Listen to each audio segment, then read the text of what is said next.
also isn't sure who you talk to fix it or to get compensated. These people kept you trapped, so you couldn't figure out where to go or how to get out. I got to the point where it's like, I don't want to get an MFA, but I can't figure any other way to get out. And if I go somewhere outside of the city and commute or do a distance learning, then maybe that'll open up some other doors and I can, you know, just sort of gently escape. Okay. And sort of gently escape whatever it is. So I was in New York City twice a week getting an MFA at night, and you know, I had to spend a lot of money doing that. So money that I earned dog walking was spent on, I rode buses all the time. I only rode the train once when it snowed and they shut down Port Authority. So I had to take a train, but otherwise I took a bus. It would be like $14 round trip if you do it the right way online back then. And I did notice some activity. It was a little bit more tolerable because I was in a setting that I'm used to and had become accustomed to. So I was in, you know, an academic setting where once the discussion got started in class, not much bad behavior could happen. It's hard to explain, but there were things that went on. Some of the things I've experienced and witnessed are in the realm of, that is whack. I want to know,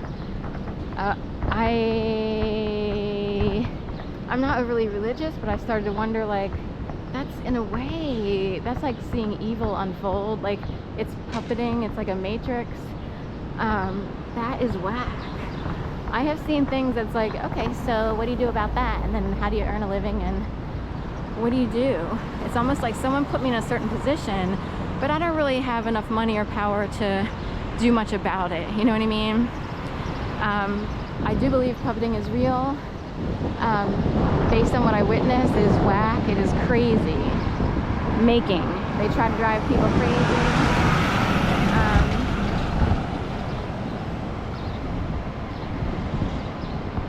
And I don't know how it's done. Like, if you think about it, somehow these mega buildings were built. Many, many years ago, people had the ability to build these high-rises, skyscrapers to create cities. How is that possible? No one really knows unless they're very high level. So what do people at high levels do? You know, there's the image of people sitting on a beam of a high rise that everybody, you know, how many people can sit on a beam building a building in 1952? You know what I mean? Is there some sort of force that helps people do that without being afraid? Someone else wondered if that image was actually staged, even way back in 1952. Because most people see the image and they're like, oh, people eating lunch on a beam, you know, 50 floors up in the air, out in the middle. What if it was staged and they were only 2 feet above the ground? The thing is, in the image, I think you can see buildings behind the beam that they sit on, and it appears that they're way high up. I don't know if back then they could Photoshop like they do now. So anyway, but point being, what upheld them? What's going on in their brains? Because not many people would be able to do that, but they need people to be able to do it. So how do they make sure there are people able to work in certain capacities that most people would be afraid to work in?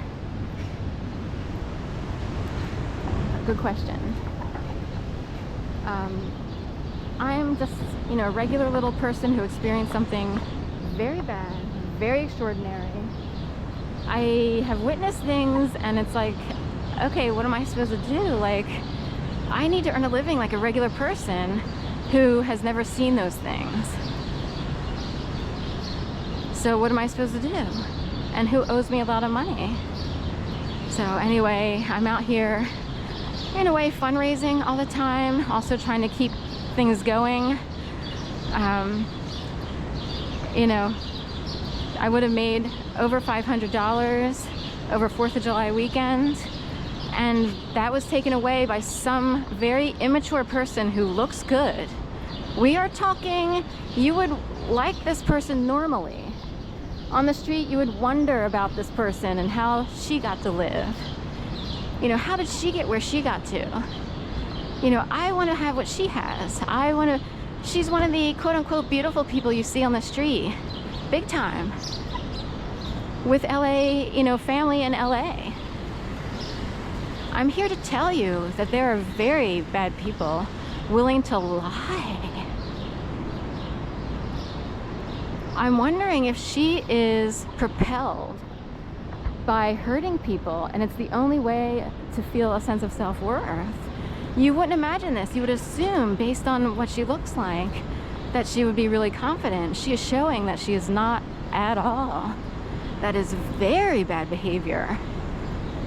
I know by my phone that she received the text and me confirming and getting excited about having work. So she is fueled by stabbing people to death and hurting people. And she looks like gold, ladies and gentlemen. We are so not kidding. 90% of the people out here struggling on the streets would see someone like her and wonder, how does she get to be who she is? That is a very good question. And I'm sure there are entities out there in the world of law who would also like to know how certain people were created. Because there are people who don't appreciate that Sharon is abused at this level and seems to have no major recourse to be able to remedy the situation or find a normal living. We have a lot of people who have more than they need, who have heavily abused Sharon, and that includes even people in family realms of cousins, step-family. We have people who have outright stolen, as if they're little scoundrels. They have nothing to be proud of.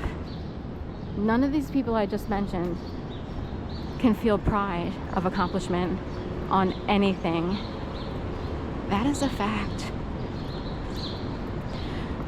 On the other hand, we have people suffering, and they're blamed and they're pointed at and yelled at.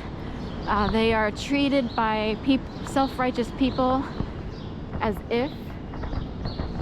And I would trust the person who was pushed down